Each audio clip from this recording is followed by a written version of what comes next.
Welcome everyone to Tint Wisdom number 78. Today I'm joined with Julio Hernandez from Ventura Distribution. Welcome, Julio. Yeah, thank you for having me. I'm excited to be on board and to be here. Yeah, so I've been following you for quite a while on social media, and you have a film brand. You have a tint shop and you have a film Yes, brand, yeah? correct. Yeah, so we have our window film distribution and we also have our shop. Okay. Yeah. So if we could, let's start kind of at the beginning, which would be, how'd you get into how'd you get into like window film to begin with? Like kind of take me from the path from where you began to now. Okay. You got to do? So Hold on real quick. You got yeah. to if you could lower your volume a little because I think I'm coming through your speakers. But it's probably Okay. not a big deal, but just if you lower it a bit, I think it'll be better.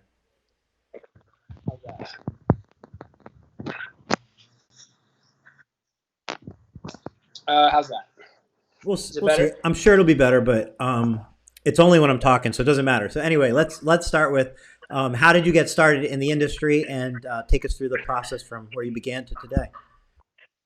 Okay. Well, I started in the industry a little over 4.5, close to 5 years ago. So I was in college, doing pretty bad, trying to figure out, what to study. Was studying accounting, and then one day, one of my uncles mentioned, window tinting, and I saw one of Yanomiz's videos on YouTube about wraps. So I got interested in wraps first, and went to get certified in Vegas for it, and brought it to my city and started doing wraps. So started off as a wrap shop, started to kind of experiment with window tint, and decided to go to a school and kind of started there. So people were like, yeah, it's an easy $100 a day. You can make a ton of money. So I at the time I thought, $100 a day was crazy, and it sounded like a lot better than my current job. So I was like, yeah, let's do it. Had the kind of entrepreneur itch, and got certified. Decided to come home. Started tinting out of my mom's garage. Still as a college student, kind of started picking up, and I got kind of lucky that I entered right at the summertime, so I didn't know that there was a busy season at the time, and so I was like, wow, this is crazy, so amazing. I was able to get a warehouse in about 6 months, so I moved in around like September, October, but then I went straight into winter. So I was able to kind of save up a little bit of money, but then I had my warehouse rent and 2 employees, and kind of jumped a little bit. I went too fast, but taught me a lot of lessons, and then kind of got to see what the winter was like, and able to build back up the following year.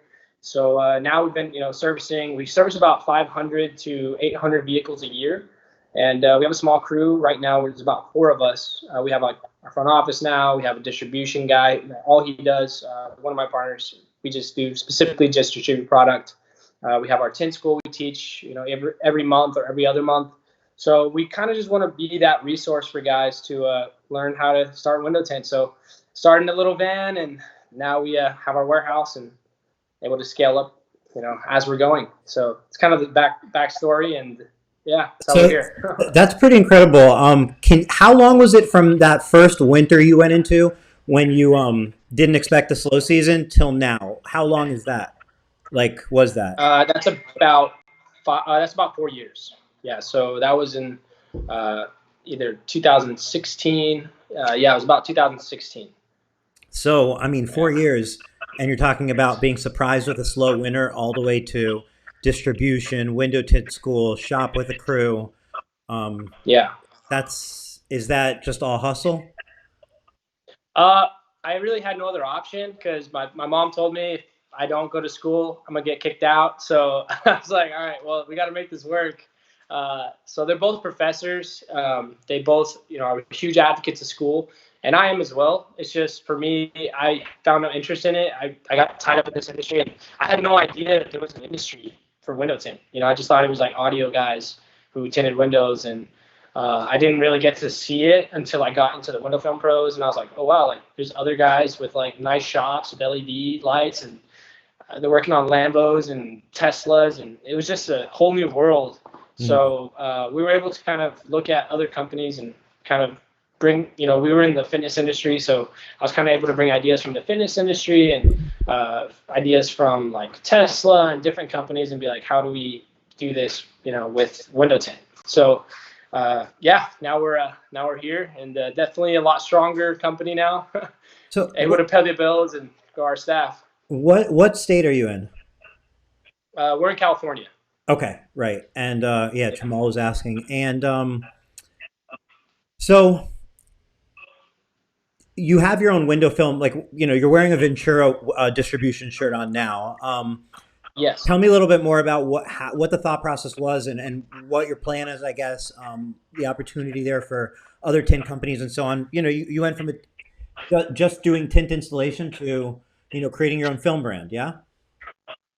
Yeah, yeah, and starting a window tint company, installation is hard in itself, but it's nothing compared to distribution. Distribution has been hard. Like it has been the hardest thing I've ever done because it's just so much. There's so much in the back end that we needed to be good at before we got into the distribution. To actually go to market. But basically, I'm sorry. Could you recap a little bit? What was the original question? Yeah. Give me the like. Okay, so to your point, it's very difficult. So like you Yeah, obviously are successful at your tint shop. That's growing. There's obviously a lot more room for growth. Other locations are bigger or whatever it is. But you yeah, added on and said, I'm going to take on film distribution, which, like you said, is just an enormous thing on its own. So like, what's the yeah. motivation there? Did you underestimate it, or is it just a more of a passion, or what's going on? Like, tell me more about De- how your Definitely brand's going. underestimated it. Yeah. Yeah, yeah. I underestimated it. What I thought it was going to be compared to what it is now. The only reason I'm still doing it is because I'm stubborn and like it has to get done. Like I committed to it. We got to do it. So I love it. For me, I get an excitement from like I love tinting cars, but I get more of an excitement seeing our boxes getting packaged and getting shipped out and seeing like, okay, we're going to Florida, we're going to Texas, we're going to Northern California. So for us and for me, it's more so I like to see growth. So I kind of feel like I maxed out my potential with my local shop. So it doesn't excite me anymore. I want to get more into the distribution and seeing how we can impact other states and just grow. But it was kind of forced onto me because when I was teaching people how to tint and we were showing them, a lot of film suppliers didn't want to offer my guys product. So they're like, well, where do we buy? So that kind of itched a curiosity in me. I was like, okay, well, let me see if I can find these guys product. And originally the margins that I was looking at were like great. But then once I moved my manufacturing to the United States and started to work with only United States manufacturers, the margins went way down. And was But that a move for we didn't want to quality? sacrifice. What was the reason for the It was for U.S.? quality. Hmm. It was quality. It was also, just supporting local economy. Our shipping is much faster. We're able to get product literally as quickly as, you know, 24 to 48 hours if we needed to. So we're never low on inventory. The company that we decided to end up working with, the communication's pretty clear. If we need an order, if we need 100 rolls, we can get 100 rolls. If we need 20 rolls, we can get 20 rolls. So for us, it was like, how can we, to have the highest chance of survival, we need to work with a company that's close. So we're not waiting a month or 3 months to get packages here. So for me, that was a big one. And I also think, with everything going on in the world, it's good to have a U.S. company that we back, and we're able to kind of grow our own companies and our own economy instead of buying overseas and supporting other countries. Not that I don't advocate for supporting other countries, but we're local, so I feel like we should definitely bring manufacturing back over here. So that's kind of where that happened, and there's a lot of different people I had to connect with and meet, and we finally found a good supplier. So they decided to work with us, and we've just been going full steam. So we actually have our launch date on July 20th. We've been kind of in the beta stages for a while, so we've been testing out. We had to get new boxes, and we had to rebrand, and we had to fix all the back end systematic kind of distribution, shipping and our CRMs and everything. So we've been preparing for that. So when we do go to market, the date will be July 20th, but we still service our local guys here. So people within like a 1 hour, 5 hour radius. So we do still service distribution So here. take me through the thought process if or maybe the sales pitch or whatnot. If I'm a tint dealer and I'm saying, wow, this looks interesting, you have a very nice logo, and you sound like a smart guy, what's the opportunity here for a tint shop? For us, it's, you're going to be supporting a company that you'll be able to learn with and grow with. So you're not going to be buying from a company that, you have no idea who the people involved are. So we're people that we understand the struggle. We understand what you're going through. What we do is we try to build our pricing to be reasonable and also help the dealers as well. So we offer all of our rolls. We offer a free cut down. We offer free shipping on orders over $700. So we make it as easy as possible for you to make as much as possible from that roll that you get. So by doing that, a lot of companies charge that like $25 roll cut down fee, which we do in like 5 seconds. So I'm not sure why people do that, but not that I'm against it, but we just are trying to make it as easy as possible for people to place orders, get on the phone, place an order, get the product, know it's reliable, offer them great marketing materials, and just be a consistent company that, you don't have to worry about us going out of business or product not being here or shipments arriving late or not being able to get someone on the phone. So it's all the things that I wish other companies would have done is what we're trying to incorporate into our business here. So when you're getting an email from us, you know us personally, and we were able to get on the phone and fix any problems that we do have or that you have with us. So we're quick to respond. So tell me this: you're just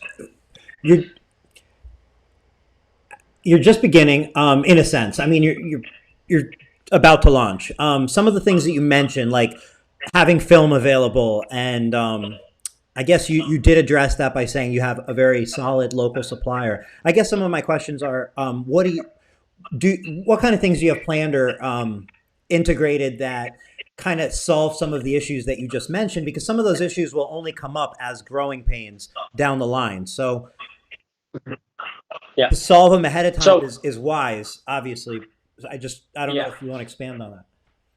Yeah. So, some of the issues, and we've seen them happen already. And that's why we've been so cautious on like, hey, let's not go full the market. So we're going to take it state by state. So we're going to be first starting, with Northern California. We're not going to be running ads all over the United States. It's a big, thing to do. So if we want to make it, seamless, where every single time a dealer wants to onboard, they can't just go online and buy product. They have to actually be on the phone. We have to be able to talk to them. We have to be able to see if they're the right fit for the company. We're not going to accept every single dealer guy who wants to buy product. It needs to be people who represent the same things or have the same core values that we have.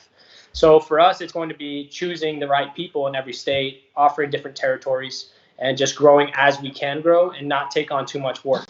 That's even here at the shop. I only accept a certain amount of work per week. And once we hit that cap, we don't grow. We don't offer any more. We're not going to pull in 10 more cars just because we need more money. It has to be a system. We have to be able to grow organically. We need to see, okay, can we support 20 dealers? Great. That means we can support 30. And we just kind of scale from there. So for me, it's a long-term plan. I'm not trying to get 1 million dealers overnight. We're trying to build it as we are, growing here. So if we need a bigger warehouse, we have some time to see, when we need to move and get more racks and get more product and, work with some really smart guys here in the warehouse. So they're in charge of just distribution 100%. So anytime orders come in, any fill orders, anytime we need to get our sales reps on the phone to order more product. So we're taking it slow. We're taking it real slow. So you mentioned marketing. All your logos, the boxes that you just put out, like it's all really well done. Do you do that in house? Is it because I feel like marketing is a huge opportunity for a manufacturer. Like it really is. I mean, the film has to be great, but the marketing, there's just so much opportunity, and you seem to be very much on the right track. Yeah. Is that a passion of yours as well, or do you have a marketing team, or what does that look like? So I've taken a lot of marketing courses throughout my figuring out how to market to regular tint shops to local guys and kind of seeing different marketing schools or classes that you could take. I've taken a few of them. I understand the gist of it, but there are different marketing companies I want to work with. But in-house, we have our own videographer. We work with people closely who are photographers, videographers. We have different. We do outsource a lot of the graphic design work because we can't do that here, but the marketing materials is actually one of the hardest things that we've been coming across, because even the boxes took like a year to finally figure out who the right manufacturer is. And actually the first boxes that we had ordered, I had to throw away all of them. So our graphic designer had sent the wrong text on the boxes. So I literally had to throw them all away. Like a spelling error? Our second box, yeah, there was a spelling error. Okay. So 500 straight to the trash. Then the next time we ordered boxes, we had originally gone with our yellow branding, but a lot of guys in the industry know yellow is a used color. It's something that it looks really good, but it sometimes gets recognized with some of the bigger companies. So we went with the neon blue, like this color right here, just because it stands out for us. I've always loved it. I tried to incorporate it into our first box, but everyone's like, no, go back to yellow. It looks better. And now we're back to that route. So it's any decision you make on rebranding affects everything. So that's why we chose a late launch date, because the boxes and everything. So our new box is coming in. We have every size. We have I think the boxes will be something that you've never seen in the industry. They're very high. They're designed super well. When you get our packages, you'll know it's from us. So yeah, we take a lot of pride in our packaging, and want to make sure that when you purchase something and you get it, you feel different than when you just get a brown box with a little sticker on it. Man, that's music to my ears, because I mean, I was, it was something I was thinking about yesterday. I was just going through like how these boxes get delivered, and how much room there is for increasing an experience of getting a product. And like, it's only film in a box if that's all you make it, but it can be an experience. Yeah. I mean, when I worked with a company, and I sometimes get deliveries, I would notice like, hey, if this company who's more modern and techie, when they would drop off packages, I was like, yes, I got packages. But when I would have to order with another company, I'm like, it's just a brown box. Like the product's great. It's just, it doesn't feel good. I don't feel good when I buy it. So yeah, for me, it was like everything that I really like about other companies, and I got a lot of inspiration from supplement companies. My favorite supplement companies, whatever they were doing, I kind of was like, whoa, this is really cool compared to this super generic brand. And it made you follow their Instagram, made you want to know who's in charge and who's doing the things that, who's in charge of their branding and their marketing. And there's a lot to learn from a lot of other industries. And I've honestly gotten most of my inspiration from the fitness industry. So fitness industry, the automotive, tech industry, there's a lot of inspiration from other companies that I think can make window film a lot smarter and move in a more modern direction. So that's kind of where the ideas came from. But yeah. You meant, I mean, it's so in line. Like, I love to hear it because, like you said, there's so much opportunity in there, and it's nice to see somebody going in for it. With that point of view. You mentioned core values a few minutes ago that you're looking for in dealers. What are some of those core values that you're looking for in dealers that you accept into your network? Yeah, so we have quite a few, but I'll list off a few of them because I don't have them right in front of me. But basically, we want people who are, I would say hardworking. They're humble. They're students for life. They always want to improve, and people who are just loyal to a brand, not just because it's the best price or it's a name brand, but because we have the same ambition, we have the same goals, and we're not just people sticking window film on cars. So for us, it's just kind of bringing back those American roots, which is hard work, discipline, and it's building your future. Honestly, I think we need a little bit of that in this country right now. There's too much chaos. Yeah. I mean, so you have the film behind you. It's the Performante CR. That's your line of film. That's what we're talking about, right? Yeah. So that's our ceramic line. Yeah, that's our ceramic line that we don't sell yet, but we do install it though. So we're testing it and make sure it's a great product. But it's been going great. This is our heat demo. So this is kind of how we sell and upsell, and it's been an amazing. We built it like 2 years ago, and it's changed our business completely. Is it a room? It's a lot different experience. I'm sorry. Is it a room? Oh yeah. This is a whole wall. I mean, the heat demo. Like, do you walk in it, the heat demo, or is it? I can show you. No, let's do it. Yeah, it's awesome. Real quick? Yeah, I'll have Noemi. She deals with all the sales in the front office. But basically, yeah, this is something that if you implement this in your shop, you will see crazy differences in your sales. But yeah, it's an entire heat wall, and you basically start from the left side. Turn on. Yeah. Here you go. There's one more. Sorry, 1 second. Okay, so you kind of have like our regular products. We have them kind of walk here, like, okay, this is no tint at all. They're like, yeah, it does suck. It's on my car, and I'm burning up. And you walk them through our regular products, and then they get to the ceramic line. And they're willing to spend a lot more money. So yeah, they go from a $225 sale, and they walk themselves all the way up to a $425, and they add the windshield, and you're at $550. So it's just using small things like that to make a lot more money and not have to do so many cars. We try to stick to only 3 cars a day, and we keep a really relaxed environment doing that. So I can't do the volume game. It's too much stress. I like to have my free time after work. I hear you. The volume Yeah, game's yeah, definitely a lot of stress and like it's a different pace. You know what I mean? yeah. I mean, we're bringing back the volume now.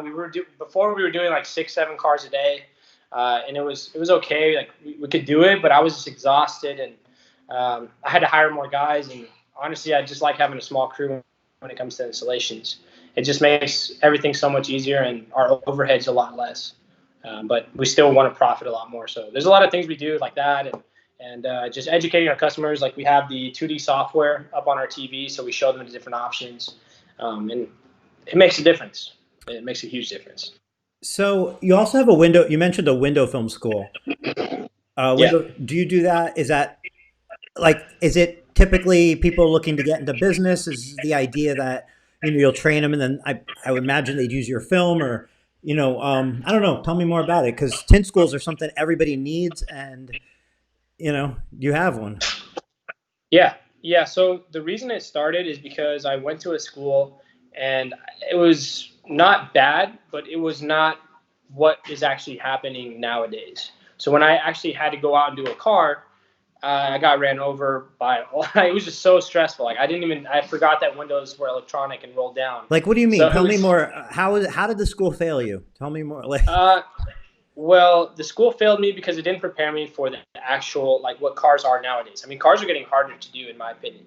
I mean, if your first car at a tint school, if you're doing a Honda in tint school and then you go straight to a Volkswagen Jetta, you're gonna get a real like reality. You're gonna get hit pretty hard, and you're gonna almost be nervous to even do another car. You might damage a car. So we basically have set up a school. We've cut a ton of cars in half, and we store them, and we welded on wheels on them, so they're not in our shop. We're actually able to put them on the side and in our trailer. So when we have tint school, we wheel a bunch of cars in here, and we let you experience a ton of different cars. We let you try bottom loading, top loading, gasket openers. You get to try the entire, you get to try a little bit of everything, and we get to answer a lot of their questions. They waste a lot of film, and yeah, like a lot. And they get to see, the difference between shrinking a low quality product and then shrinking a dealer product.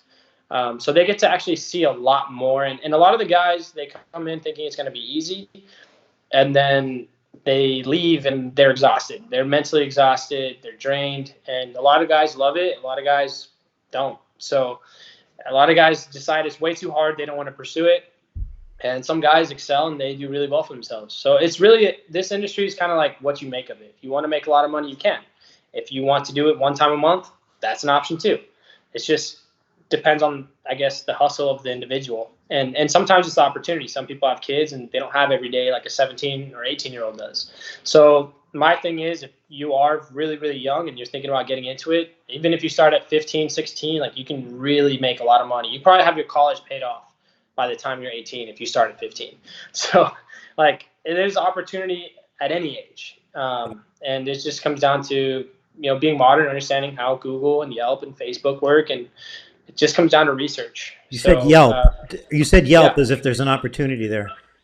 Oh yeah, there is.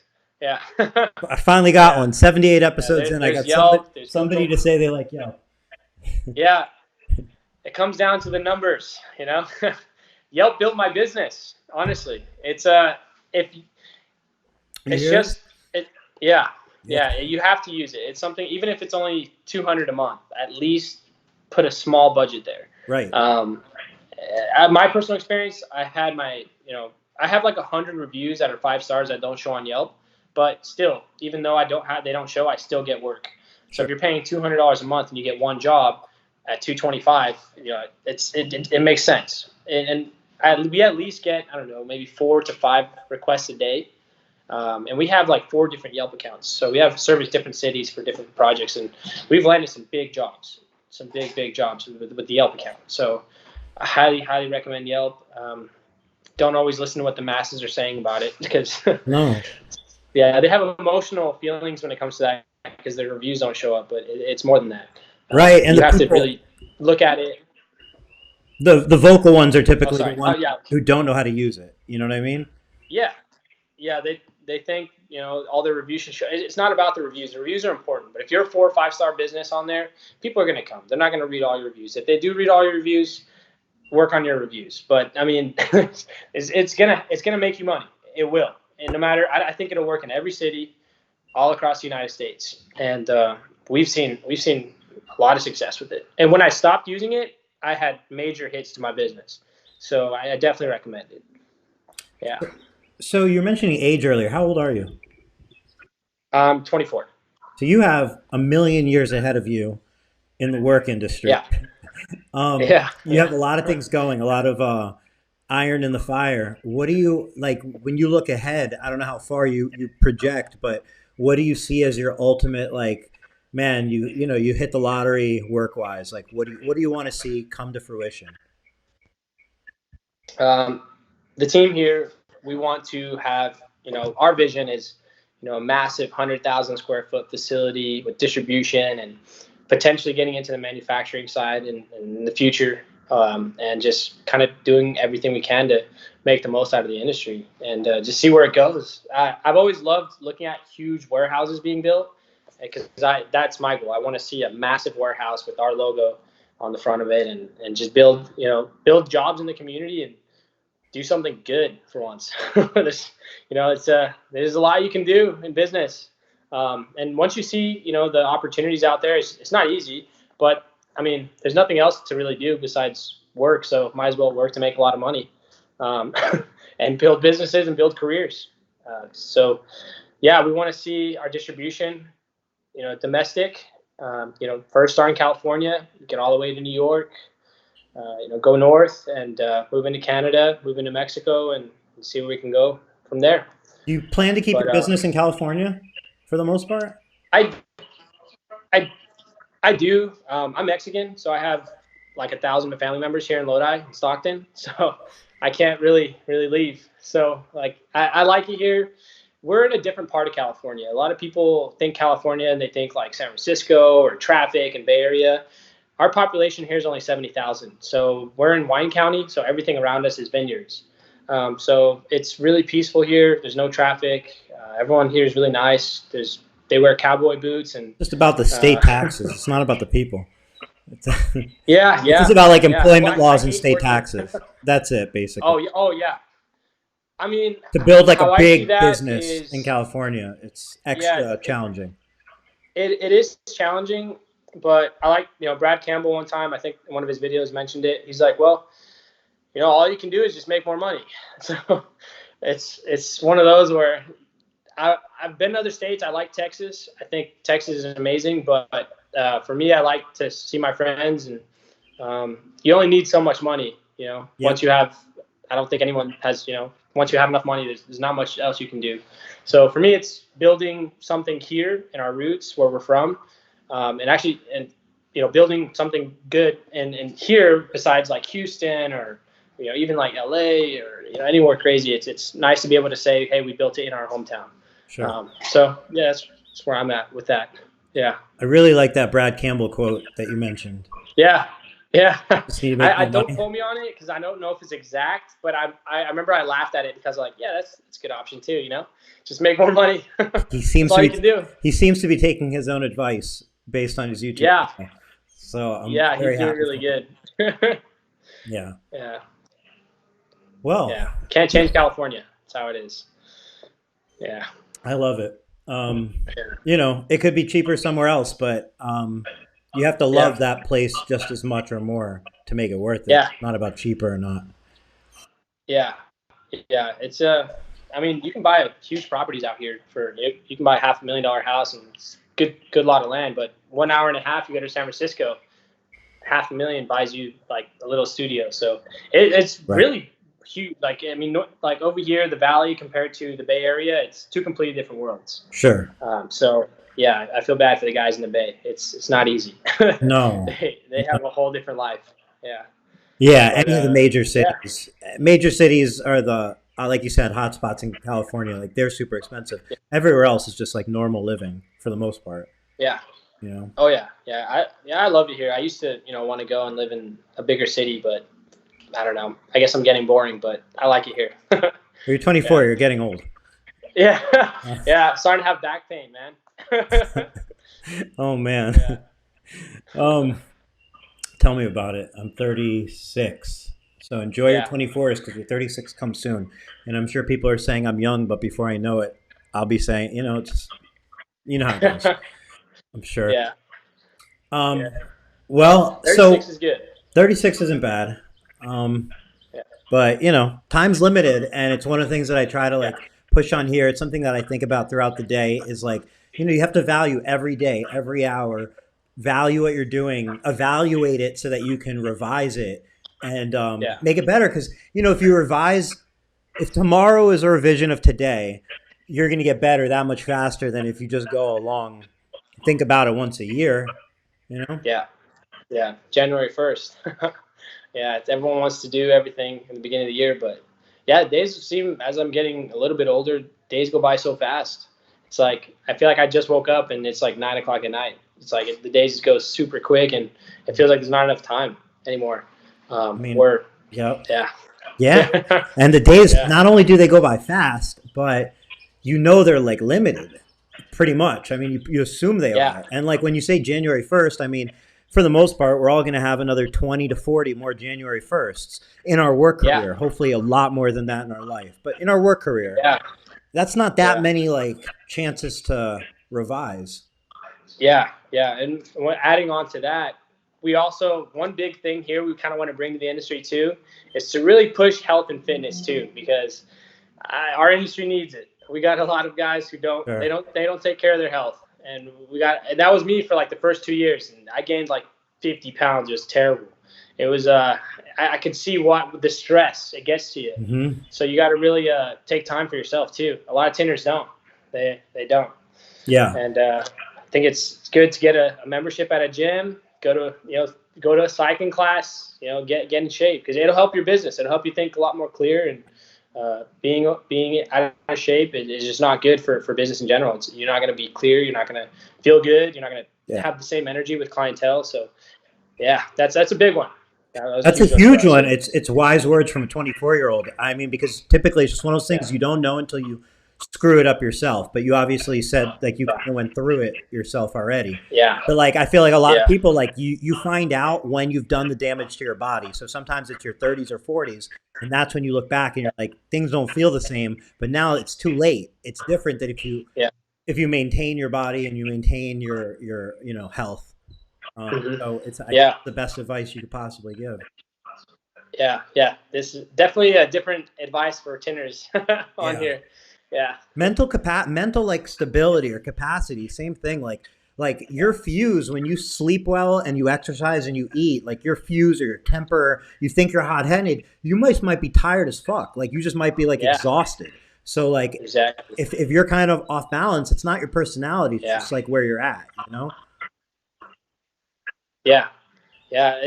I've seen a lot of people change. Like when the guys, like a lot of people here start businesses really young, and I've seen a lot of it happens to everyone. They don't take care of their health, and they become completely different people. Because it's not cool to have money, but you treat everyone like crap. It's you got to be. It's good to be a whole person in general. I think when you Yeah. first start tinting, you're like, I'm a baller, I got a ton of money, and then you kind of get hit with the winter, and you're like, like guess I'm not that great. What am I doing wrong? But yeah, no, for us, like kind of fitness for us is like our like we have a boot camp next door, so we dedicate a day of our time to still go and either cycle or do something.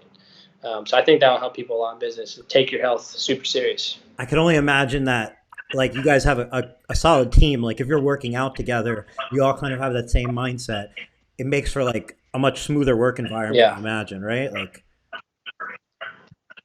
yeah. I don't think we've even had one company argument in the last 4 years. So I don't think there's been one disagreement.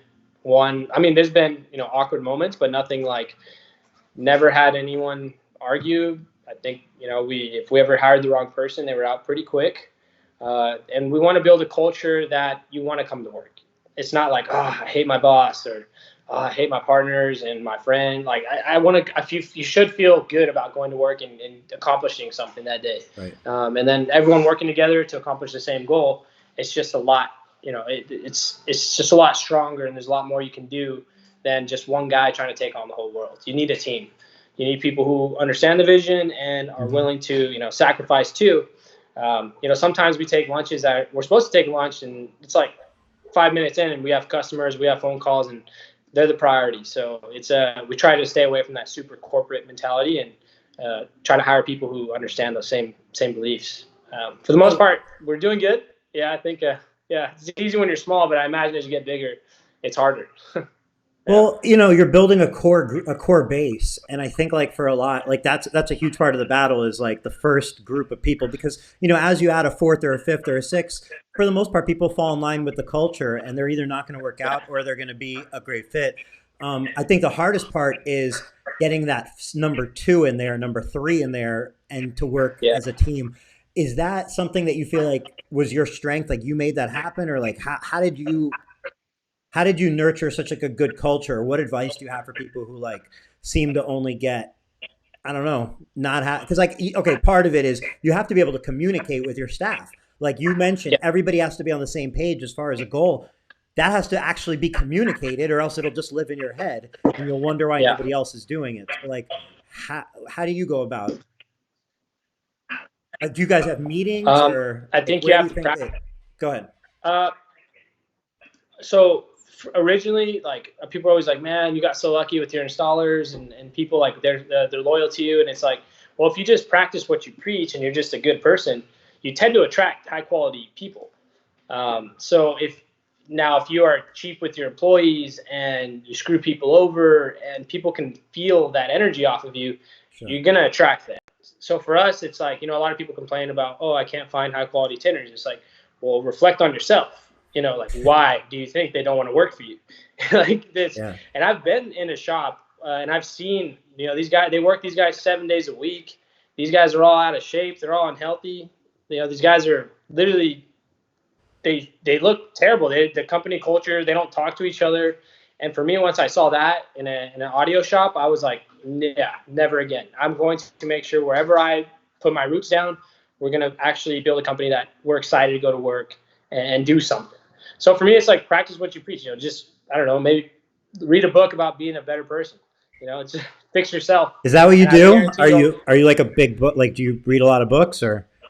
No, I listen to a lot of podcasts. Okay. Yeah. You should say that then. Don't give people bad advice to go read a book. Tell them to go listen. Yeah, no, I'll open a book and I'll fall asleep in like 5 minutes. But if I listen to a podcast, I'm good. Yeah, podcasts keep my brain going. And the MFCEO, I will say that podcast, and it'll keep you busy. If you listen to one every day, you'll have a whole year or over.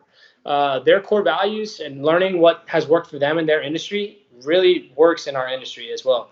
And it's no fun working at a company where everyone dislikes each other or there's trauma.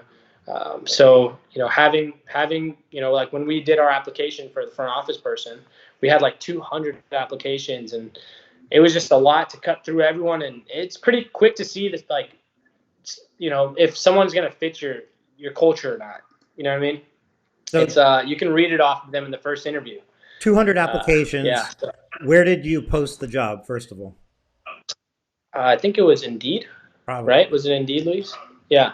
So 200 applications come in. What do you do next? Do you interview them all, or do you have a phone process, or?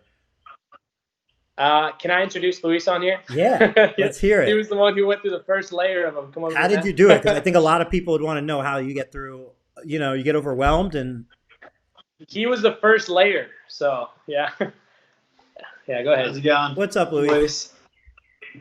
So basically, all I did was I posted a job out on Indeed, a little bit on Facebook as well, and got a huge response back. I think really because there's a lot of people right now, especially here in California and all throughout the U.S. really, that are unemployed. So we got, I was actually shocked within 2 days of my posting, I had, 100 applications. And to get to that first layer, I had to individually go through and, see the type of people that I think brought good quality traits. I would look for, people that keep active outside of work, people that, they do extracurricular activities, they're involved in community events, those type of things that I think to us are more core principles. Like, okay, for me, it was more about finding, and for us too, it was more about finding people that we think could see our vision and also outside of work, meet the same core values that we have. To move forward, we would be able to work well with them. So it was really not only being able to see they had the skill set to what we need as far as business purposes, but also understanding that, okay, in order for us to be productive, in order for us to move as a team, we're going to need somebody that we're going to communicate well with, we can get along with, understands where we're coming from, we understand where they're coming from, and we can move forward and be productive together. Yep. And that was really the bulk of, I will say, hiring is such a nagging thing. It's very draining. It's, there was just days where I was just looking at application after application and I was like dozing off. But I think we, after all that, you definitely, like Julio said, you find the right candidates and the right people, and it definitely, like, once you select that person or those qualified candidates, they definitely add to the team, and they definitely help move forward, and it's worth the time and effort to go through all that to select the right candidates. Yeah, because they're the first point of contact. So if they don't, if they're not good, you can feel it over the phone. So it's they have to match the culture. But yeah, he took the first layer. I met them on the second one, and I kind of was like, all right, you either here, you make it or not. So and it's there's some people really bad at interviews. I'll tell you that. Yeah. So that's where we're at with that. Yeah, interviews tough, but yeah, definitely worth it. It took I think 3 or 4 weeks. It was a while. Well, It sounds like you nailed it because, like to go about it the way you said, like looking for people who really, like, you could hang out with outside of work that match core values, because, you said it, like, typically it's easy to get caught up on, is this person qualified? But it's like, what about, do you want to actually work with them? Will you guys get along? Yeah. And like, there's a huge value to that. And I also think that, like, as you hire more and more people, you become really good at it and you'll just be able to pick them out a lot quicker. And more accurately. So it's worth going down that path no matter how sleepy the first time around makes you, Yeah, because I'm a huge advocate for, company culture. If you can build a culture, like Julio was saying earlier, that people are excited to come with, and and it's not necessarily always about, like, because I've had past experiences where I know people where, hey, they may be making less money at a job, but they're happy to come to work all the time, and they're happy to see their other coworkers, and they feel comfortable coming to work, versus I know people that are making a killing but they hate going to work, they hate their job, they count the minutes they're off, and that's something we really don't want. On the other side of that too is if you can create that comfortability with your employees and create that company culture, productivity skyrockets. Because everybody's engaged, everybody's making sure we're on the same page. You can delegate tasks. You can't do everything, so having someone responsible for task and finishing that task, and that's all they do, their specialty, they focus on that and they do really good. And this is also our guy in charge of distribution, so if you're on the phone, you need distribution, you'll be relayed over to him. So it's a good introduction for him as well. So if you ever give us a call, it's either Julio, Luis, or Noemi, and we'll be able to redirect or direct you in the right way. But yeah. So small team, but we want to be a big company. So it starts with the core values. Man, honestly, you guys are a force to be reckoned with, I believe, in the up and coming years. I mean, because you're at you have so many years ahead of you, and you're at such a big start already with the right right things in line. So, like, I don't know, definitely a company to watch. Yeah, thank you. I appreciate that. Be a part of. Like, I'll tell you, your heat demo. If you put that heat demo, like, look, it's elaborate and it's built into a wall, it looks like. But at the same time, if you say, take every single heat demo from every single automotive manufacturer and line them up, and let's somehow have a sales test. I believe yours would win. Thank you. Thank you. I mean, it would. I think so. I don't know of a better one. No tabletop demo's gonna beat that. Yeah. Yeah. So And it's actually pretty cheap to make. I think we made it for like $500, $600. So they're really affordable. You will make that in like your first 2 sales of ceramic. So if you know a handyman, I'm not handy at all, so I had to get a guy. But get someone, call a glass company, and it is the best investment I've ever made. And it makes selling window film way better, and it makes people a lot feel better about their decision. And they choose it for themselves. We're not pushy salesmen. We walk them through it, and we just kind of wait for the client to be like, "This is way better." We're like, "It is. Do you want it?" It's as opposed to being like, "This is our better product. This is this." It's like, just feel it. If you like it, here it is. yeah, And people respect that, and we don't get that weird pushy salesman, techniques that I personally don't like on myself. And not everyone has the budget, so we're well aware of that. So we don't want you to overspend if you don't have that kind of money, and it might just not be a priority. So. Some customers surprise you. Some people come in with a really old beat up car and they spend $600 on an install, where another guy comes in with like a brand new car and right. he looks rich or she looks rich and they spend, they buy our most economical option, which is not an issue either. It You just can't comes down to predict. what does the customer want. Right. Yeah. You just have to treat every customer the same and give them the options. Jeff was asking, he said it looks like the wall gets lighter as it goes. Is it because it goes from dark, like base films to ceramics, which become more clear but block more heat? Is that the Well, I think so. We set it up with no tint, and then we went into a 520. I think there's a 35, right? Yeah, 35. And is that a 50 or 35? 50. 50 and then 70. So all of these from basically this one forward are all our deep dye window film, and then these right here are our ceramic films. But we ran out of room on the wall, so we kind of had to make it work, and we put the most popular products. That way, customers can kind of see it in person too. But yeah, that thing, it's amazing. If every shop had that, I mean, you guys, like the high-end shops could really separate themselves, and people will make a lot more money. I mean, you'll double or triple your sales that year. Is that dramatic? If I didn't have that, I don't know how we would do it. Do you cross sell flat glass from that a lot? Like, do people say, "Wow, I want this for my home"? Yeah, but we don't really. I mean, for us, most of our flat glass work is people who are already looking for it. But we're working on figuring out some MailChimp campaigns and running ads in different ways. But most of our business is automotive. That's why we focus so much on the automotive films. I'm not looking into getting into architectural films. We focus mainly on this. If we do get large projects for commercial, we'll go and do it, and we have the team to do it. But most of our days are spent, automotive. So we kind of want to specialize in that sector and just focus on that and give our customers the best service for that specific product, which is why we only do dyed window film sales right now, because we want to make sure we get to the market and introduce one product. If you trust us with one product, you'll trust us with another. So yeah, it's a lot. And plus ceramic is it's a whole different ballpark. You could have like a small order of ceramic and spend like $20,000, and so it's a big investment. Yeah, and it doesn't move quick. So it's dye window film is kind of where we're focusing on right now. But 4th generation deep dye, not the 3rd generation or 2nd generation. What's the warranty on it? So all of our products are lifetime warranties. The only issue that we're running into is that we don't have dealers nationwide, so we can't offer nationwide warranty. But all of our products do offer a lifetime warranty against purpling, cracking, peeling.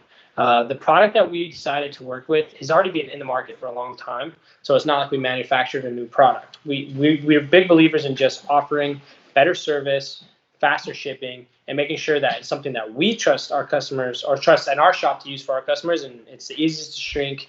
The price is fair, and it's not the cheapest for sure. It is not cheap at all, but it has to be a product that we can use here and benefit off first. So it's tested with all of our installers. It's tested with myself, and I need to make sure I like this product 100% before we even go to market. And it's already been tried. It's already been tested.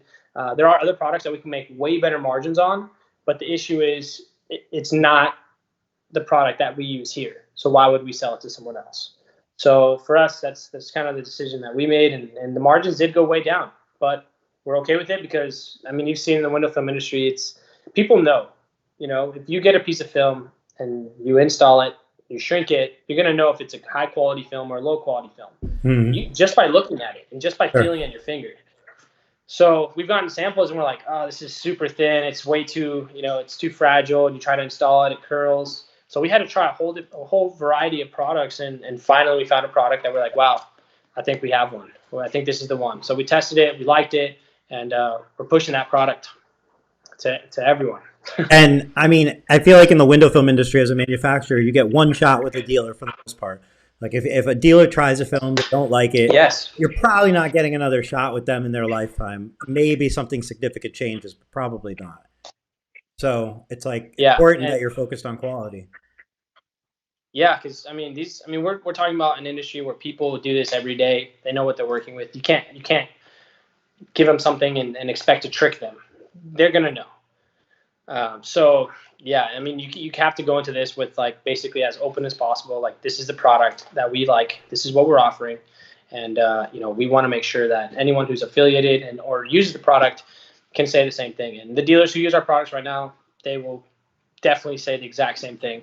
And if you guys need any references, one of our bigger accounts here locally is it Precision Window Tint in Clovis. I think they do like 15 cars a day. So they've kind of been our one of our biggest dealers that we work with locally, and they'll tell you it's really easy to shrink, it's easy to work with, and if it works for 15 cars a day, it'll definitely work for 3 cars a day. So yeah, we like to make sure that if we can keep these higher volume shops happy and not sacrifice quality, then we know we can make the lower guys who are mobile or guys who only do a few cars a day. You guys can benefit from it as well. So you said you're launching at July 1st? 20th. July 20th. So on July 20th or July 21st, well, first of all, let me say, in my opinion, the important parts about a window film are it's got to perform, it's got to last, and then the company should have great marketing and brand appeal. Nowhere in my top list is where it's made. Now, I don't mean that I don't want it to be made in the U.S. Certainly, there's a value there. But ultimately, if it was made somewhere else, as long as it's ethically made and so on, it's not in my top 3. I am the minority in the window film world that feel that way, I feel.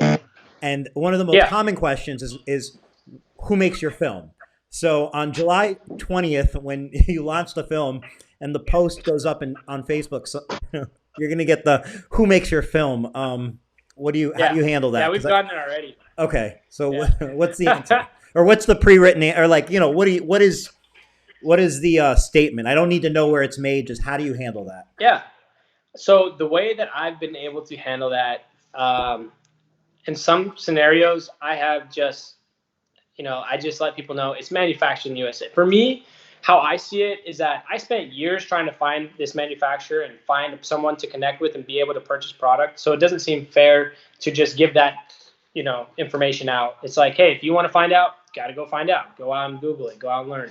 That's how I feel from a business perspective. But from a dealer perspective, it's more so, it's not something that we feel we need to share because, there's a whole wide variety of issues that can come up with that, because then it's people calling that manufacturer directly. It's people asking, hey, how much are they paying? And it's then, and it's not a big deal, but it's and one day I might say who it is. It's just right now, it was a lot of work to actually get this to happen. So for me, it doesn't seem fair to offer that to everyone. If if people want to start their own business, it makes it a lot easier if you tell them, hey, here it is.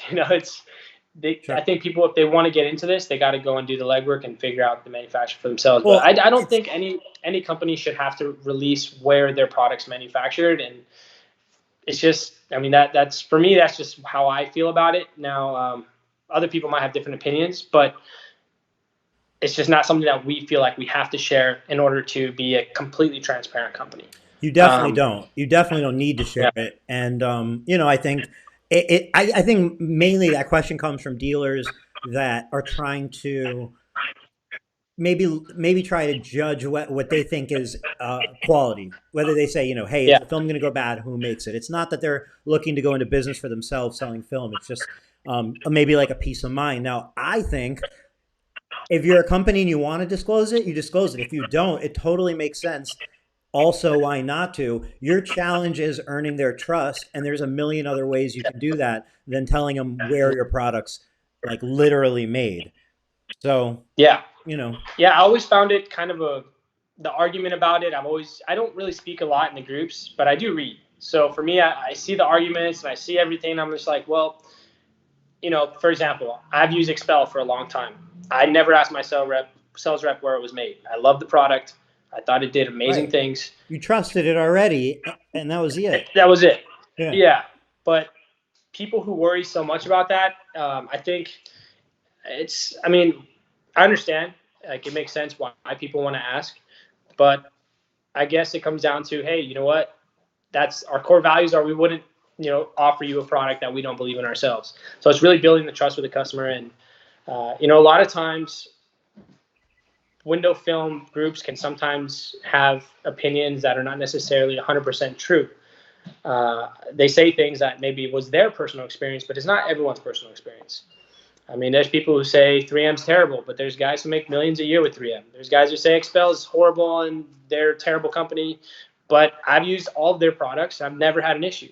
So for me, it's more so, what are you doing as a business? And if you are having warranty issues and there is an issue with that, that's, I'm pretty sure, every film company has issues. There's adhesive issues, but I think we're at a point in our technology that you know what you're getting. So if you're buying a product and you're selling that product, it has to be vetted and it has to have been out for more than 10 years. So in my opinion, if it's been vetted, it's been trusted, it should be fine. But if you're experimenting with other products that have not been on the market for a while and you're selling it and you're taking a gamble, that's where I see why people can freak out and have warranty issues. So for us, again, that's why we chose a more expensive product, because I don't want to run into that issue. And I wanted to make sure I read everything I could about that product and try the product and see the manufacturing process. And from what my perspective and from how we've seen it and how we've seen it perform, we've had zero issues. The only issue that you could have is that, you're not using the right tools for the job. So you're not, but at the end of the day, film is film. A lot of the manufacturers are making high quality products. Mm-hmm. So you just have to choose the right manufacturer. And if the product works for you, it works for you. And it's hard to answer that question, honestly, because I know there's a lot of heated debates on it. But yeah, we hope that our dealers understand that we use products that we believe in, and not just believe in, but it's been tested. So yeah, that's my take on it. Cool. Well, yeah. And I will say this, in the beginning, when I first started to try this out, I was trying products overseas and trying products in different areas. And yes, there are other products overseas, and there are very good products overseas. But there is somewhat, in my opinion, a monopoly in the industry where they are kind of controlling where the money's going and where the inventory is going. And I've seen it, and I feel like we're trying to kind of disrupt that and be like, hey, we want to make this a free market where everyone can, if they decide to start a company, they can do it too. So we've seen it. We kind of want to branch away from it, and yeah, it's a touchy subject. It is. It is a touchy subject, and people say, if you want my business, you need to tell me where you get it. And the very fair answer is it's not a good fit. That company is not a good fit for that person. That's the answer. Yeah. Oh. Yeah. It's just, I feel like if that's your take on it, then we're not a good company for you. Yeah. I'll say over and over again, to me, where the film comes from, other than from an angle of trust and quality and making sure it's like an ethically made product and so on. Other than that, it doesn't matter where it's made or who makes it or what made. It came from the U.S., so it's a handful of places, and yeah. And I think everyone knows, in the Facebook forums, everyone knows where most of the product, the high quality, most trusted products come from. Yeah. And as a business perspective, even if a startup wanted to, you would have to have literally hundreds of thousands of dollars to order product overseas and have a legitimate business that actually can operate and make sense and make money. Because if not, it's impossible to, with $10,000, you can't do anything. You have to start. So for us, not only did we want to support the local economy and the, someone that we can actually see where the products are made, walk and see what's happening and see the lab.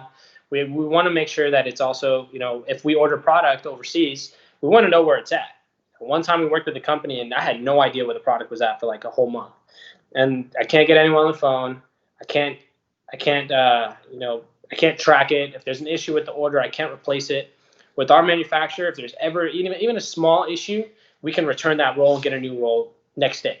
So for us, that's something that I can't do that overseas.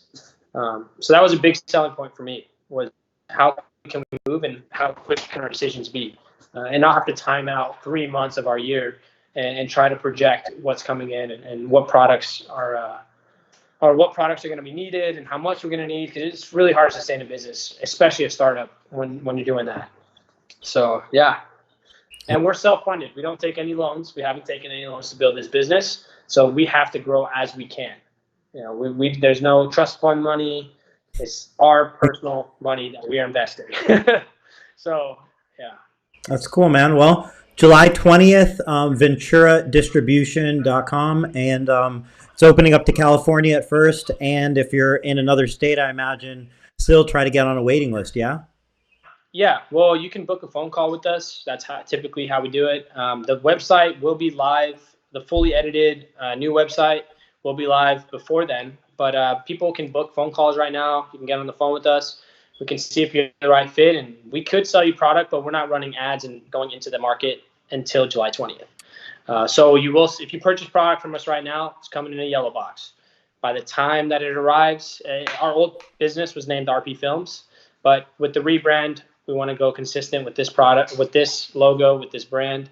It'll be our nice blue boxes that are going to be coming in. So it might be a little bit of a switch, and that was one of the big reasons we don't want to send our product out and people take photos with it, and then the next time they order, it's a blue box. You're like, what the heck?